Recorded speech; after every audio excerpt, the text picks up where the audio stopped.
All rise.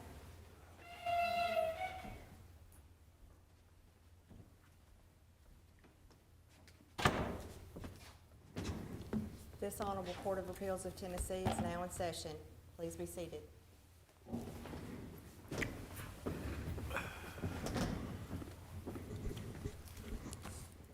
Good afternoon and welcome to the Tennessee Court of Appeals.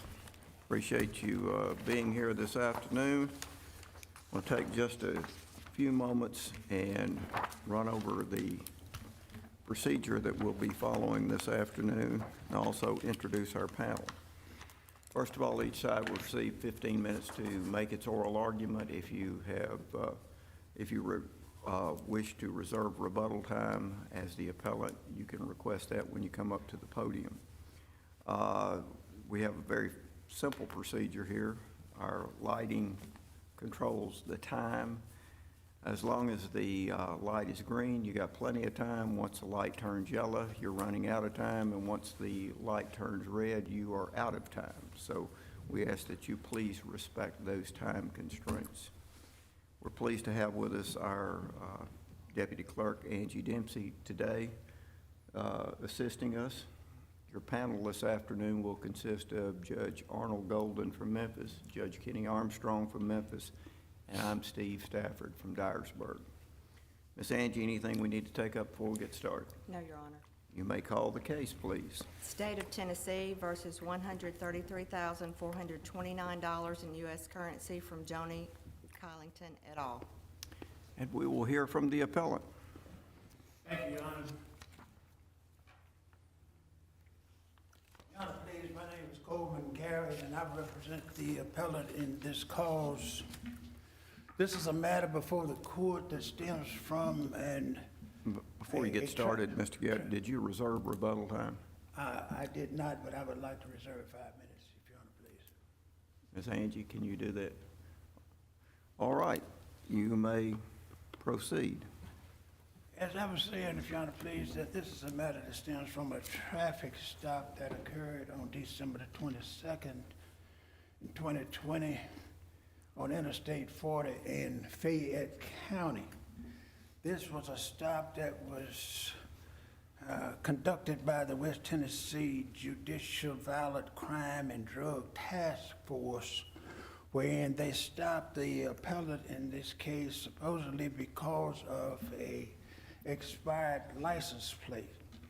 Let me say from the outset that this entire stop was recorded on videotape, and we have the affidavits from the officer who conducted the stop that's a part of the record in this case, Officer Agent Hill, who testified at the trial of this matter. I note from the appellee's brief, for some reason they seem to not want the court to see the video that was taken of this matter that's in the evidence in this case, alleging that it was not presented to the court as a part of our appeals package, but I believe that that would have been a matter for the clerk's office from the court to submit that as a part of the technical record, and was submitted as a part of the technical record. And we included a copy of that disc of that video as an exhibit to the brief that was filed in this cause. But in this particular instance, the officer... Let's be clear about it. So you did make the video a part of the technical record of the case on appeal? If Your Honor, please, that matter was a part of the technical record that was submitted by the clerk's office, the trial court clerk's office.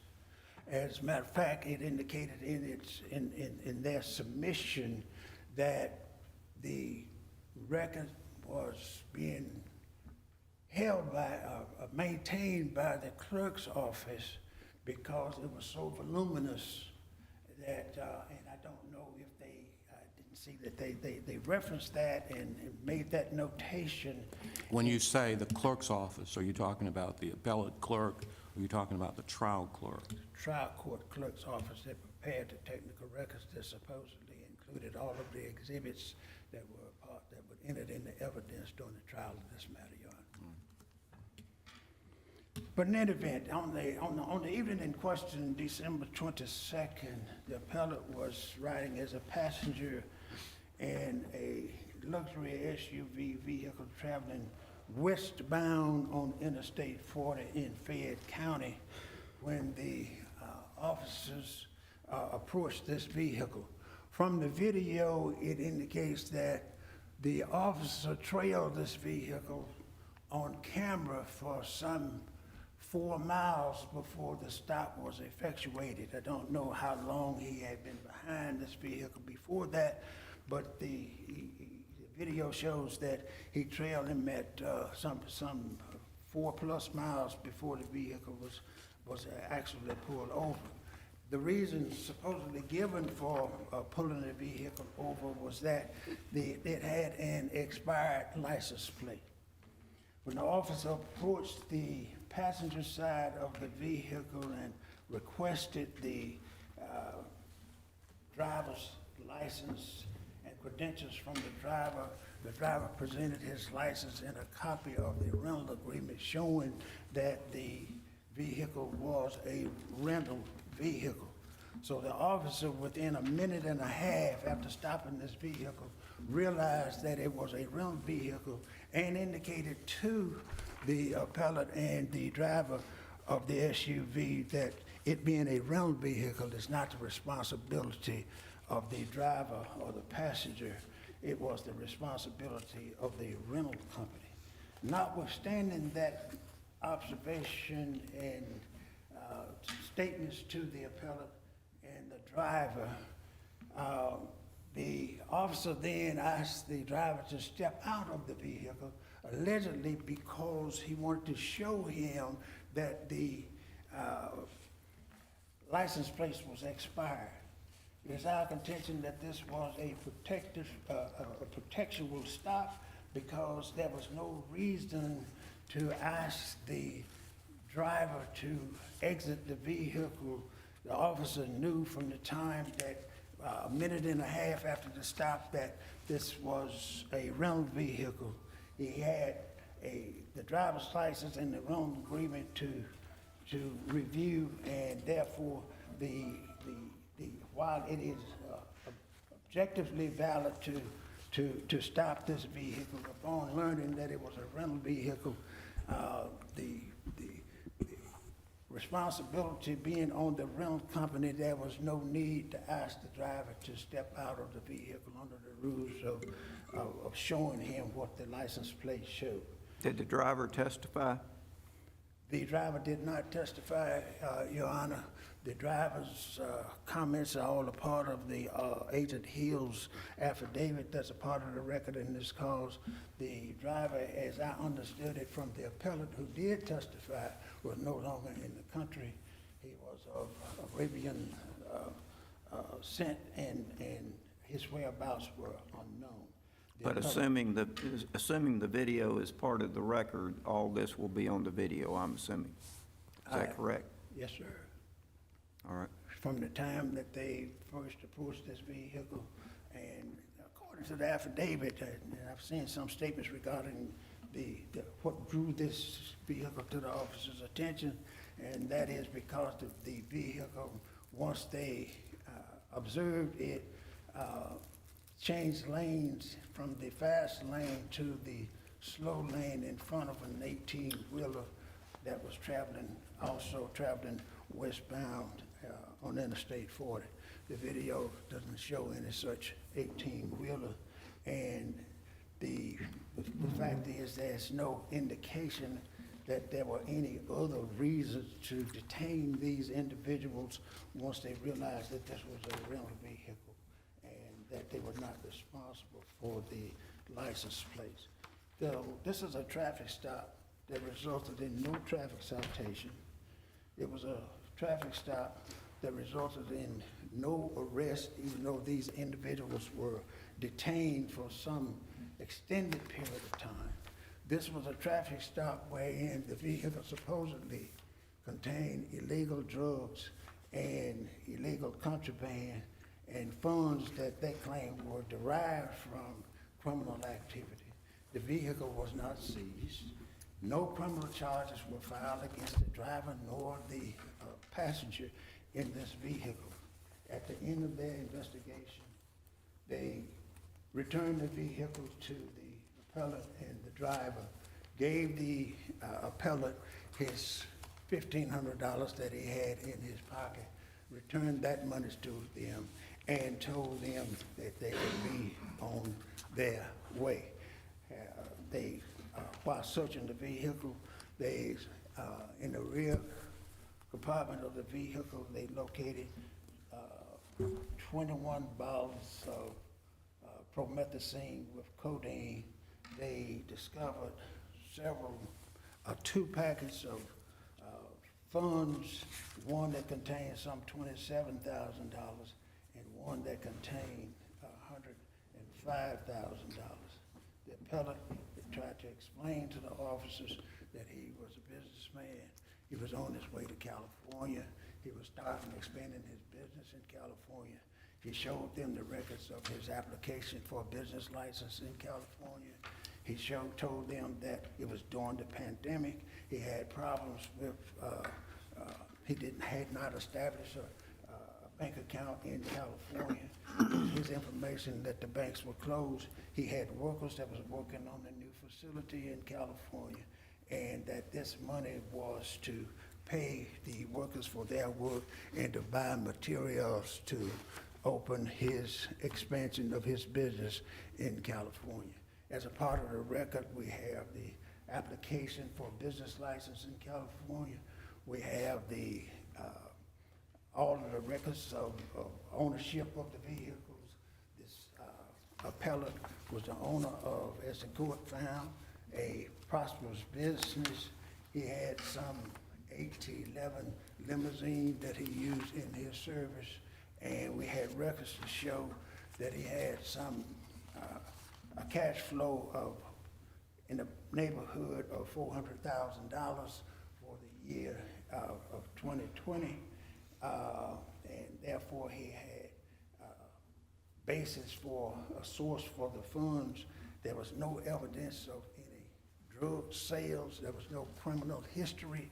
There was no evidence of these individuals being involved in any sort of criminal activity ever. You used your time, Mr. Garrett. Thank you, Your Honor. Yes, sir. You have your rebuttal time.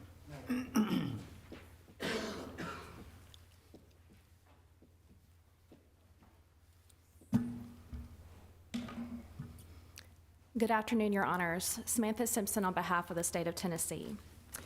Your Honors, this court should affirm not only the trial court's denial of the appellant's motion to suppress, but also the grant of the forfeiture hearing.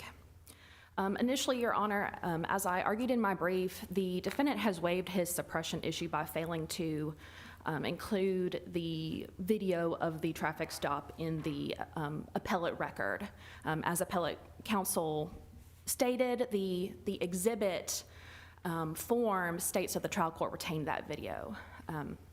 So this court could consider that issue waived. But if this court considers that issue on its merits, the stop here was supported by probable cause. Well, do we have a video, or is there a video in the record?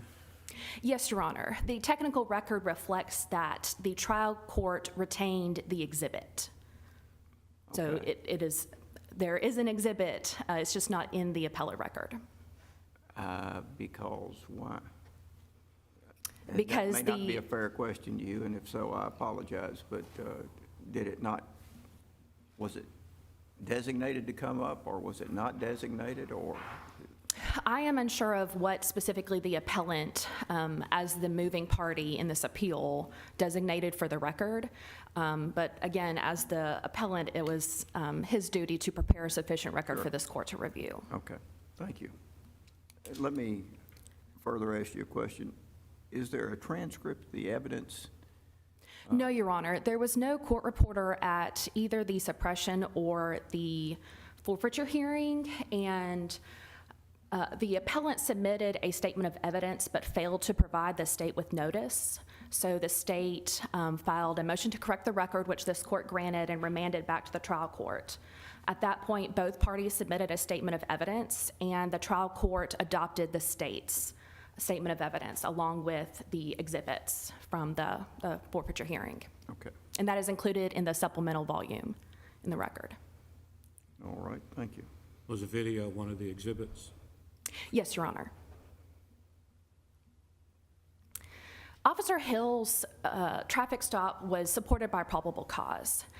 It is a traffic offense for any any driver to be driving without a valid registration. And in this case, Officer Hill learned that the license tag of the Yukon was expired. In fact, it had been expired for many months. So at that point, Officer Hill had probable cause to conduct the traffic stop. And every step of Officer Hill's investigation was lawful and supported by the evidence that he needed to continue investigating.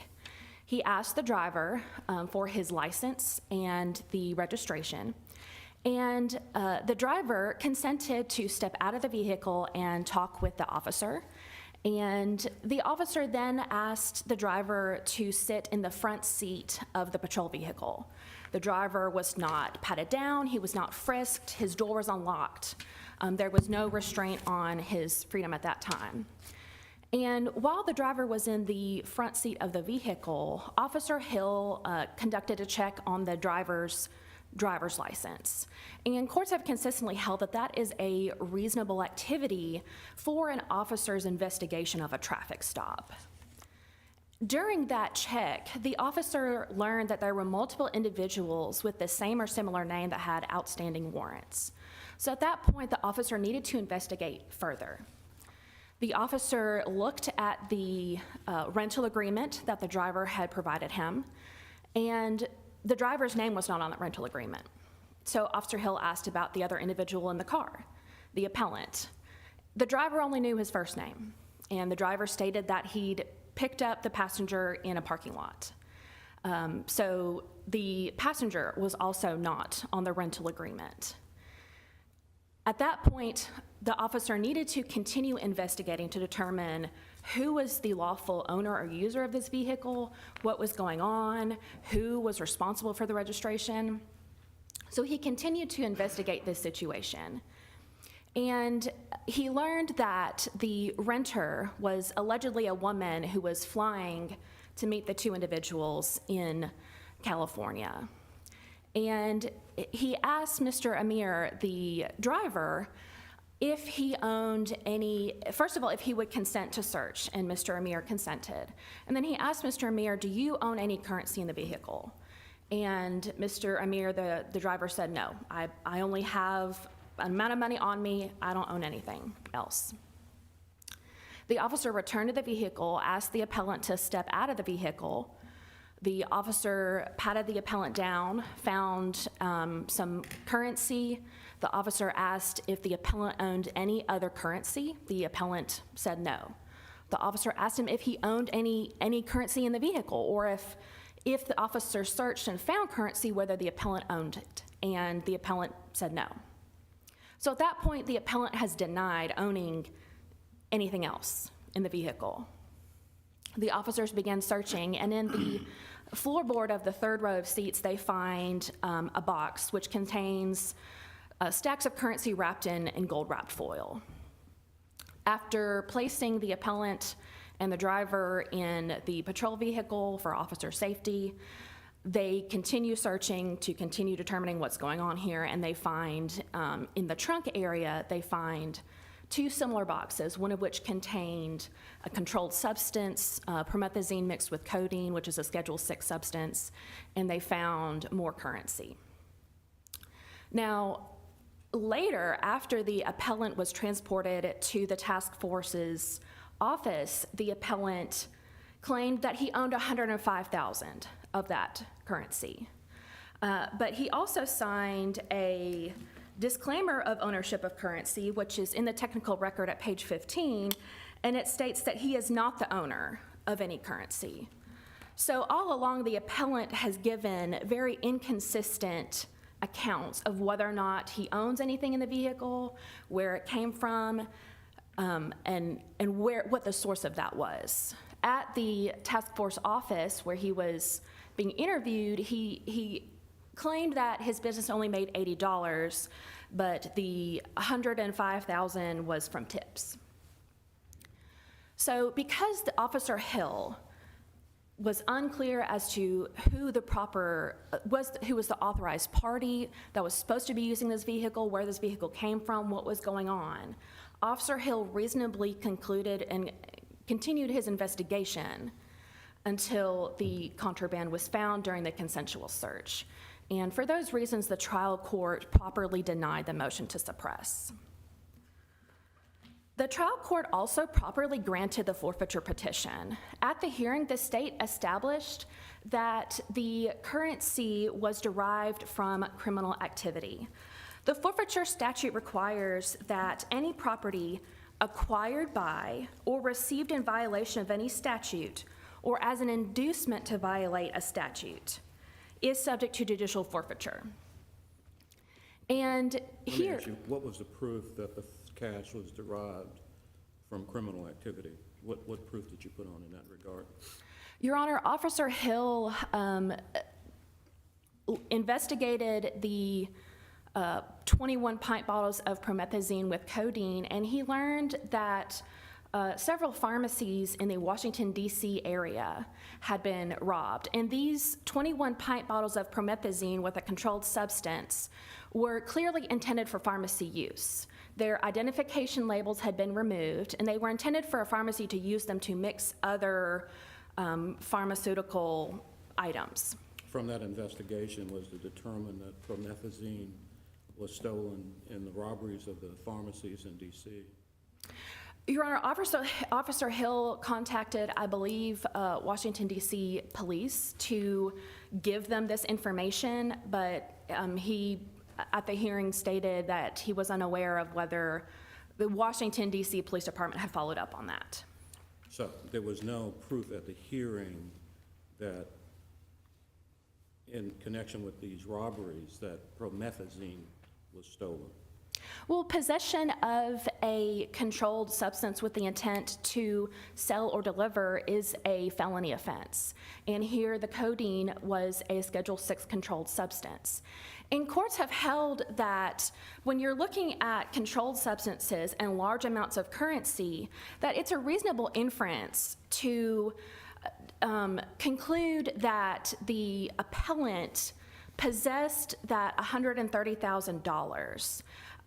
Maybe he had already sold some of the promethazine, and courts have continually looked at possession of large amounts of currency and controlled substances and determined that a defendant is selling the controlled substance, and that's where that money came from, and they're possessing that money to continue to re-up their supply.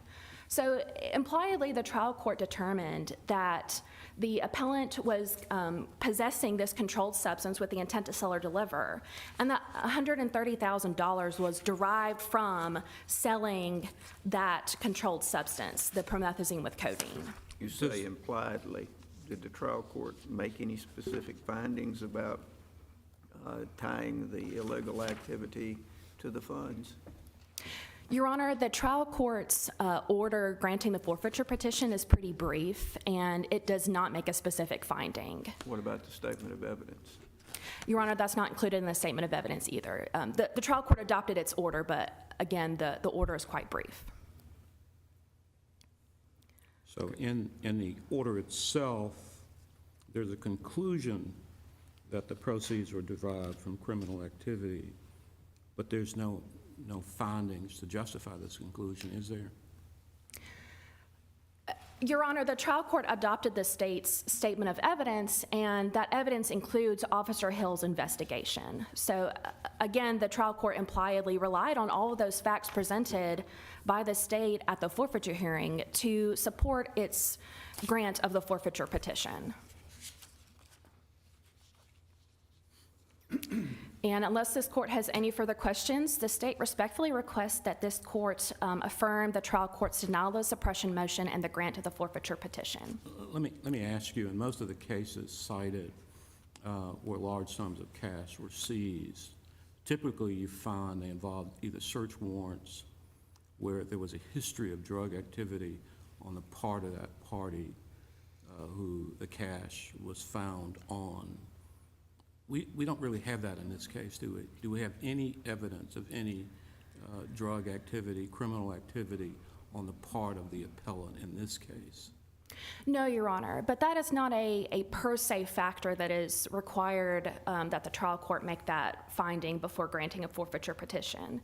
Here, the trial court viewed the evidence in totality and based on all of the circumstances determined that the state established by the preponderance of the evidence that the currency was derived from the possession of the controlled substance. Well, let's, obviously, based on everything you've told us and from reading the briefs, there were a lot of inconsistencies in what the appellant said at the time of the stop. But other than that, what would lead us to conclude that this amount of cash came from criminal activity?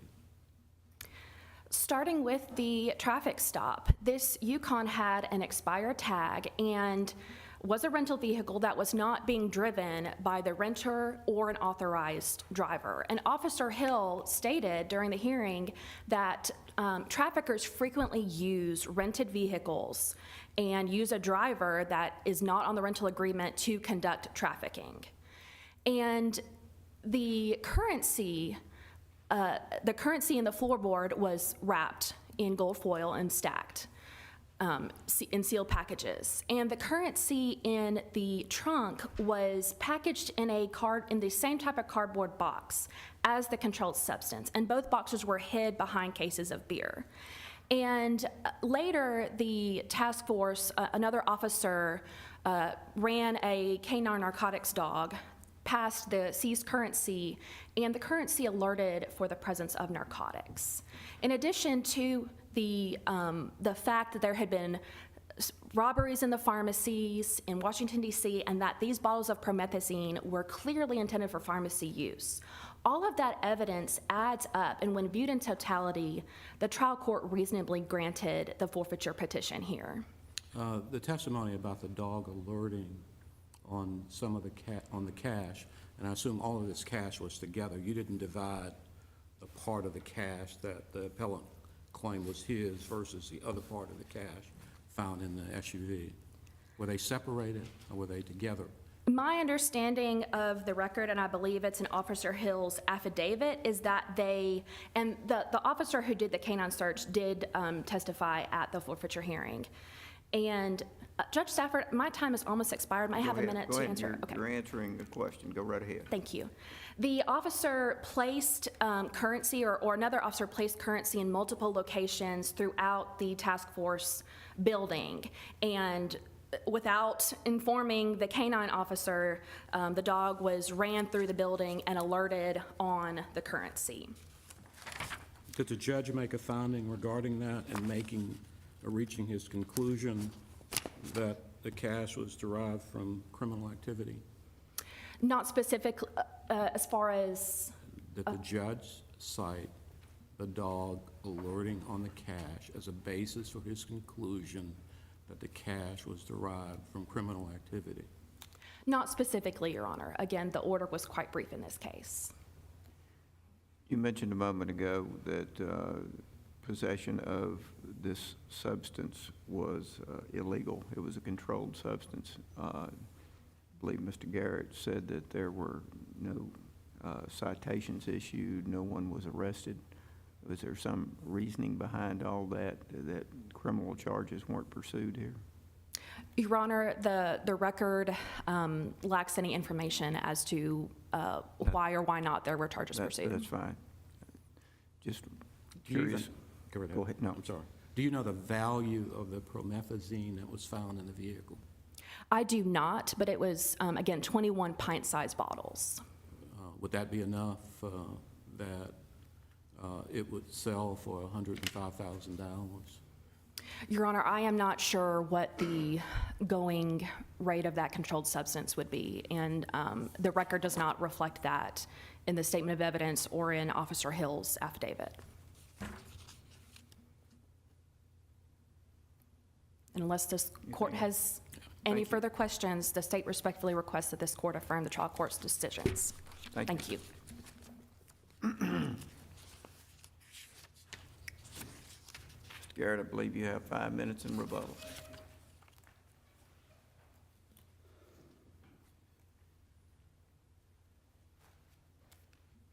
With respect to the suppression issue, I'll only say that there was a total lack of probable cause to justify this search. There was no reason to search this vehicle. There was Mr. Garrett, no suspicion. why would that even matter in this case where you have a consent to search?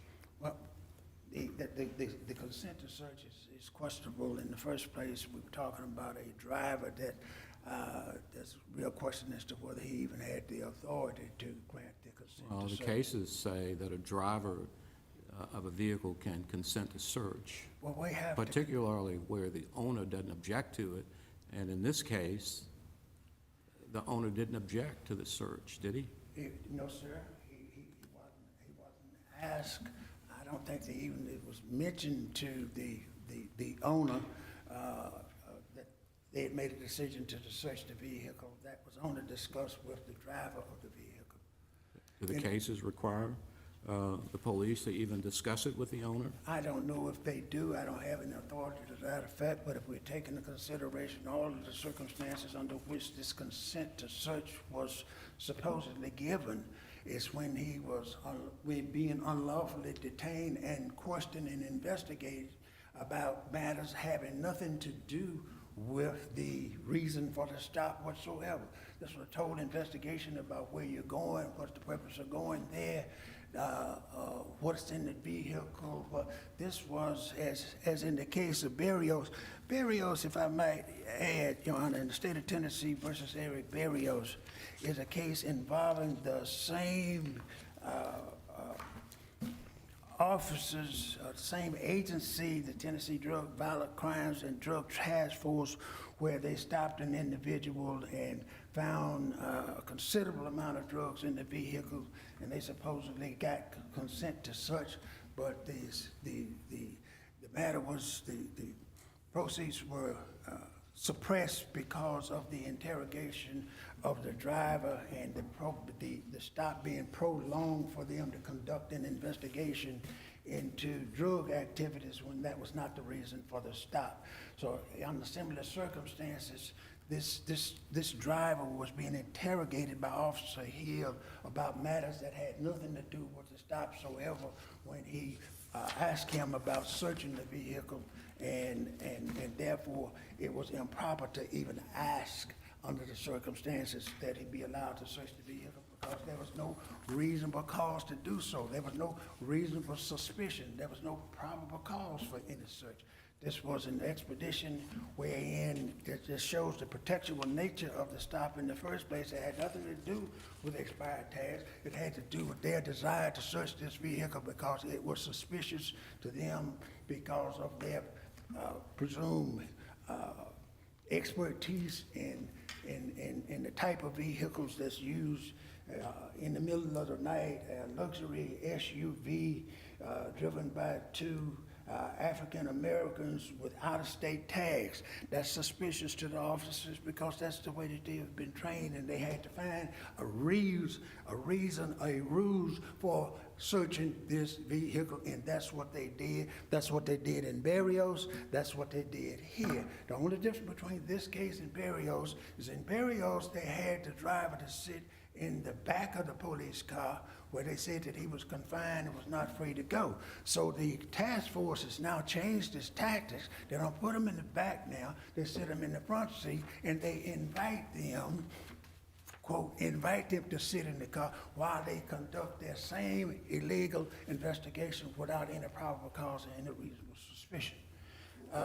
Let me ask you, what should we do with all of the inconsistencies on the part of the appellant when asked about cash in the car? If Your Honor, please, the inconsistencies are not germane to the resolution of this case. Well, why would he hide the fact that he had cash in the car if he had a legitimate business reason for going to California and having that cash? Why wouldn't he just say, yes, I have it? Why did he deny having the cash in the car to begin The record is not that clear with? regarding his denial of cash. When they asked him, do you have any cash on you? He had some cash in his pocket. Do you have cash in? Yes, no. There was some question about whether he agreed that there was cash in the vehicle or whether there was not. And I submit to the court that the reason for doing so, or being reluctant to do so, is because he didn't want to lose his money. It's just fear. I mean, he's carrying a large cache of money in the vehicle, and it is in the middle of the night. We're being stopped by the officers. I don't know what's going to happen here. I don't want to lose my money. But as I understand it, even after the money was found, initially he was claiming the cash was not his. What would That's be the not- reason for that, Mr. Garrett? That is not true. There is a disclaimer in the record, but it had nothing to do with this particular cash. There is a video of the interrogation where he disclaims the $27,000 that was in one package, said, I don't know anything about that. He said, I don't know anything about the promethazine in the vehicle. When I got in the vehicle, my driver picked me up in the parking lot in Virginia to make this trip to California. The vehicle was already packed. I only put my personal belongings and my $105,000 for my business in the vehicle, and we took off. I didn't know what was in the back of the vehicle. I disclaimed any interest in that $27,000.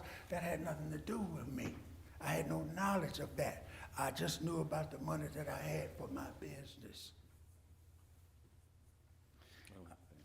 All right. Thank you, sir. Thank you, Judge. Counsel, we appreciate your argument. We will endeavor to get an opinion on this matter at the earliest possible time.